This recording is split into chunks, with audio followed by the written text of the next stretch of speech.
Ultimates issue 10 is going to be one of those that is probably controversial, and depending on how you approach the comic, you're either going to love it or you're probably going to be like, meh. So today I want to look at it and give you my thoughts on it. Hello everyone, I'm Mr. Beefy, and this is Saturday Morning Comics.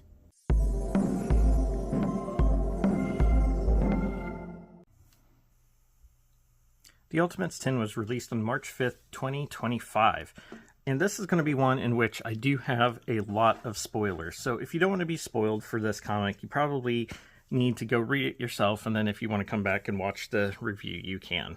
The best way to put it is I have mixed feelings about this comic. Mainly because while I've enjoyed the Ultimates, I don't feel like there's been a lot going on. We're in issue 10 and we're still waiting for the maker to show back up. So this comic's been running for almost a year and we haven't had a lot of action until we get to this issue.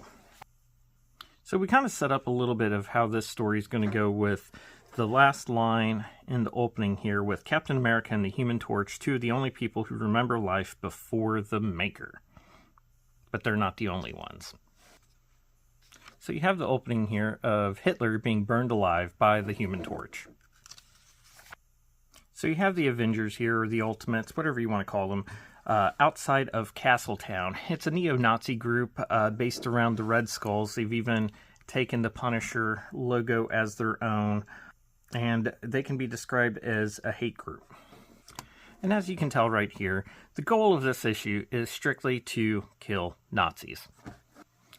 So, as you would expect, the Ultimates, the Avengers, break into Castletown and start killing all of these guys. So, you know, that is your action. And you have the Human Torch here saying, some things never change, looking at the scene of what's going on, and the scene of the invaders down here. And one of the big whoa moments is when they finally break inside Castletown and the Submariner is mounted on the wall. So this group, somehow, the Red Skull, was able to kill Namor. At which point we are introduced to the new Red Skull. So the fighting continues, and we're introduced to John Walker, who took the superhuman super soldier serum. And he's quickly dispatched of by the Human Torch, just burned his face right off. So that just leaves the Red Skull, who tries to take a shot at Steve, and the shield blocks the laser blast and sends it back at him. And he has this little moment here at the end in which, as he's disappearing, he says, "It's good to see you, Steve." And that leads us to the end here, in which, spoiler alert, the Red Skull is Bucky Barnes. So that is in essence what this issue was. Art-wise, the art's good. I've been enjoying the art in this comic. Story-wise, this is going to be probably a controversial take, but I'm not a fan of this issue. Mainly because this comic makes all of the heroes seem like they have a bloodlust. So Human Torch is like, oh, I replay the moment I kill Hitler all the time. We're here to kill Nazis. That's all we're going to do. And and no one likes Nazis. Or if you do, you need to go into therapy. But really, all the heroes here just seem like all they wanted was to spill blood. So it's kind of ironic to me that the town that these neo-Nazis are a part of is called Castletown, and it's based around the Punisher a little bit, when really all of the Avengers here are now, in my opinion, just like Frank Castle. They're just there to kill. Granted, they did kill the Submariner, but really none of these characters posed any type of threat in the comic. So it was almost like they were just murdering these people. And I know that's weird saying, but it's... I'd heard a little bit about this comic before I read it, and I thought they were embellishing a little bit, but they weren't.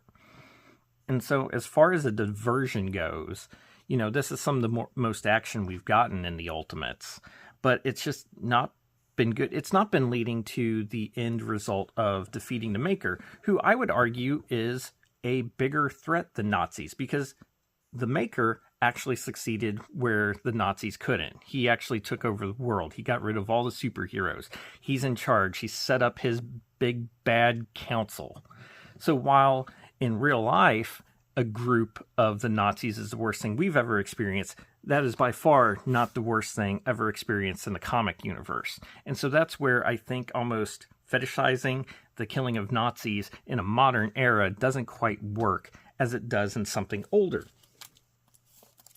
Which I would encourage you, if you like seeing Nazis being killed, to check out some old Sergeant Rock. And I think what makes reading something like this different than the Ultimates is Sergeant Rock and Easy Company were human. They had no superpowers. They were soldiers on the war line fighting for what they believed in and could easily be killed by a stray bullet. So there is always a sense of danger for them.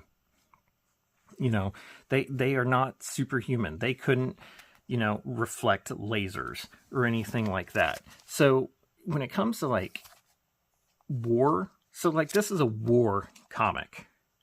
They're about killing Nazis, but is it really that they enjoy killing Nazis or they know that's what they have to do? Well, this is more similar to me as murder. Like, would Sergeant Rock and them revel in the fact, be like, oh yeah, I remember thinking about killing those Nazis back, and it's like people who've gone through war have remorse, have nightmares and stuff like that, because it's just different. Like this and this is different. I don't feel like it's the same at all. But I would encourage it, if you do like stories with Nazis and Nazis dying, definitely pick up some Sergeant Rock and read old Sergeant Rock. And yes, I will be a DC fanboy and say Sergeant Rock is better than Nick Fury in the war. So, but if you do like a little bit more of a flair of superheroes during wartime, read some of the old Creature Commandos or G.I. Robot. But even so, even though like the Creature Commandos are more in the superhero realm than Sergeant Rock or Fury, I still feel like these guys were threatened more during World War II than what the Ultimates were in this comic.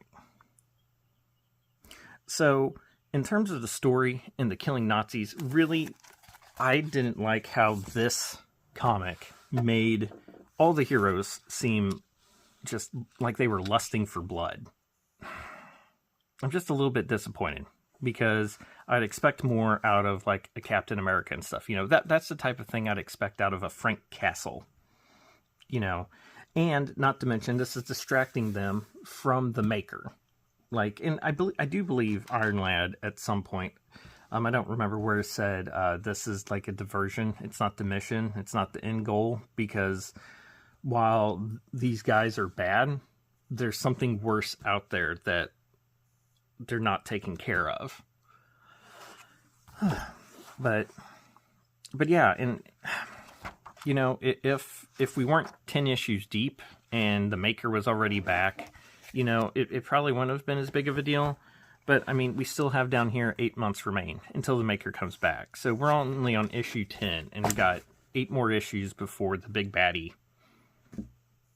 comes out. But I don't know. Like I said, the art is good. For the I wouldn't say the comic has been great. I've enjoyed the comic for the first 10 issues, but it's not been action-packed, and this one just did not sit well with me. I don't like my Captain America being Frank Castle. That's not why I get Captain America. If I want to read someone that wants to just murder everyone, I will read Frank Castle as the Punisher.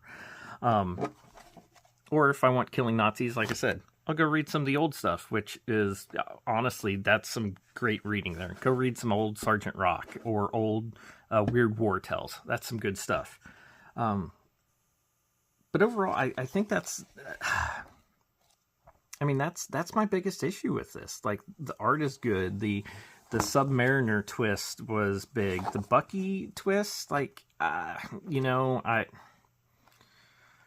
why can't Bucky just be left alone? You know, he was the Winter Soldier.